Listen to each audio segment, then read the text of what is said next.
Morning guys, good morning. Dito pa rin kami sa dagat. Naabot kami ng umaga.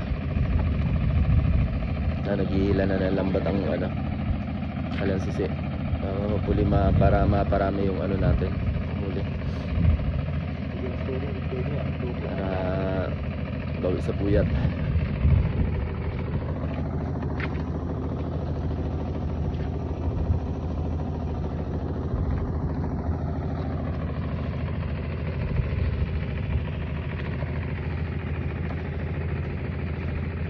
Sa laot siguro may guide malimbo no?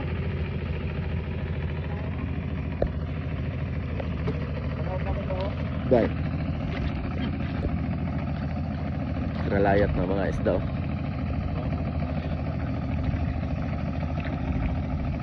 Video natin guys yung mga isda. So ito na guys, halos magdamag na nag-ilaw yung ating kalansisi. So nandito kami nakabantay para tignan kung gaano karami mahuhuli sa pangalawang harvest ng payaw na to. Makikita natin na maraming nakakabit na mga bangka.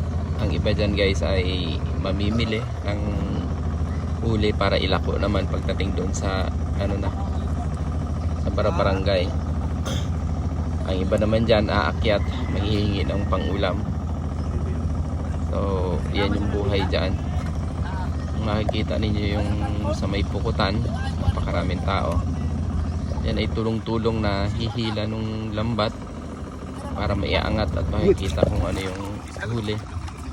So sa hatian naman dyan, may mga tinatawag sila dyan pasahero o yung mga normal na tripulante talaga ng ang kalansisi. So may kanya-kanya silang partida dyan kung magkano yung party nila bawat huli. Kung jackpot yung kalansisi, so jackpot din yung mga yan. So approximately nasa sila, more or less 20 katao.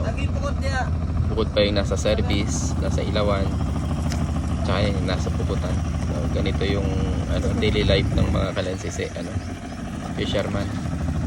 So ito guys, makikita ninyo may mga galunggong na nagsisi talunan kasi paunti na ng paunti yung lambat. Paunti na ng paunti yung lambat natin. Nasa gitna pa rin yung ilawan. So dyan makikita guys kung ganyan kakunti, kung gaano karami yung laman ng natin ang payaw. So as of now medyo tahimik talaga yung ating hindi ganun karami ang laman ng ating payaw. Kaya na sila bungaw na sila kay gikan hindi na-tsempuhan yung mga nakalabo na isda nung nakaraan. Wala ngayon. Malalaman natin kung gaano karami yan pag naiangat na. So patuloy lang yan sa paghila. Maya bibitaw na kami dyan para ma-process nila ng maayos yung lambat nang hindi magkagulo-gulo. Nakikita nyo dami na ring ibon.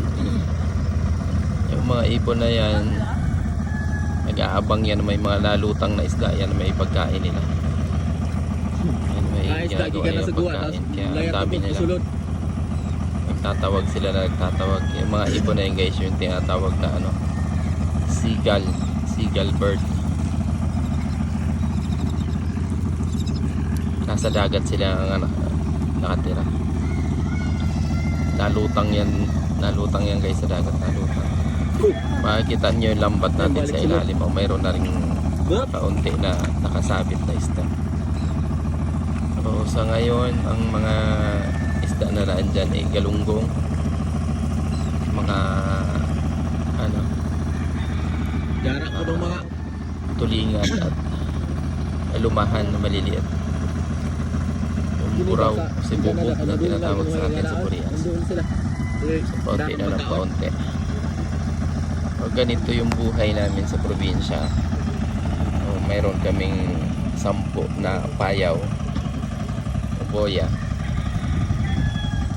Pag lahat yan malambatan na, so kahit pa paano makakaroon naman ng konting income. May pambayad sa gasolina o konting pang expenses. continuous lang na ganito, at least meron na tayong naka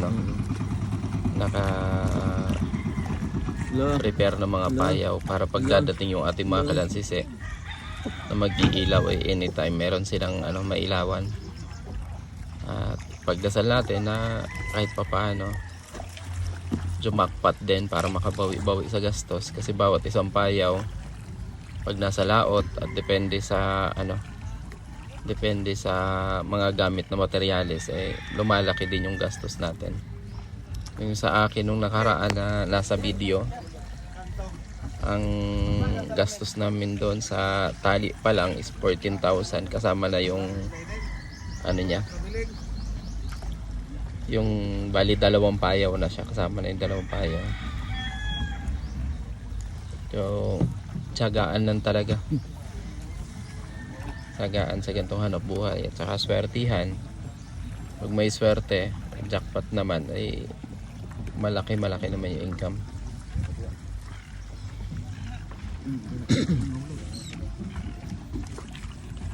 Ayan, napaakyat na kami dyan sa bangka. Titignan namin kung gaano karami yung laman. Antabayan na natin, guys.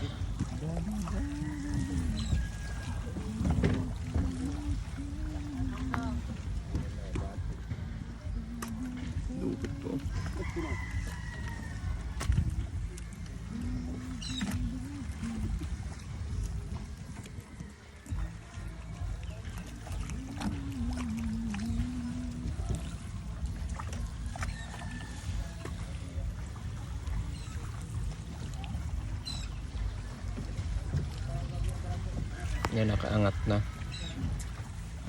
Nakaangat na yung ating lambat. Makikita na ito mamaya.